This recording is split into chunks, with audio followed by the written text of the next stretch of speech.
DNA for evolutionary planet, and then you had the Atlanteans there. So what happened was the Pleiadians wanted to kind of introduce themselves to this evolutionary planet, and what they did is they kind of gave technology to the Atlanteans. And when the Nitirus and the Sirians saw this, they were very upset. And of course, they were backing more of the Lemurians. A battle happened between the Lemurians and the Atlanteans, and of course, the Atlanteans won. They had better technology, they were a lot more powerful, where the Lemurians were a lot more spiritually, and they weren't really as material as Atlanteans. So that happened. The Atlanteans won, but they were very beat up from the war, very worn out. But by the time they got worn out, the Anunnakis came. When the Anunnakis came, they had a battle with the Atlanteans, but the Atlanteans, just because they just got out of the war, they were defeated. So what happened was the Atlanteans lost to the Anunnakis.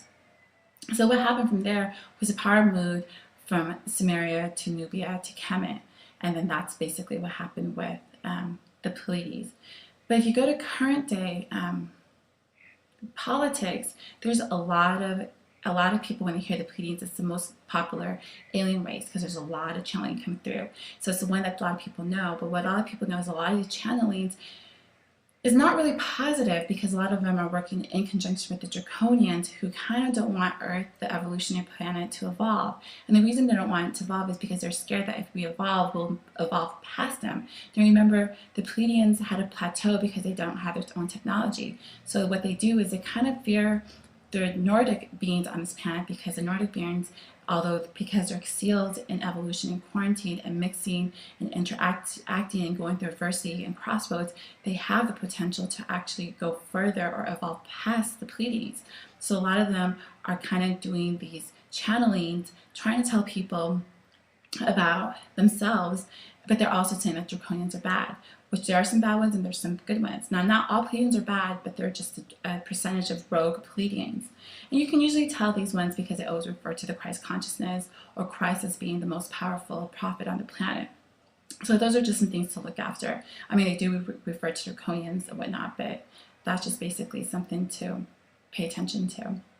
Now, if you go into the cosmos, the Pleiadians are part of the Andromedan Council, which is more like the NATO of this planet on Earth, and they're also part of the Galactic Federation, which each major alien race has a seat on, which is kind of like the UN on this planet.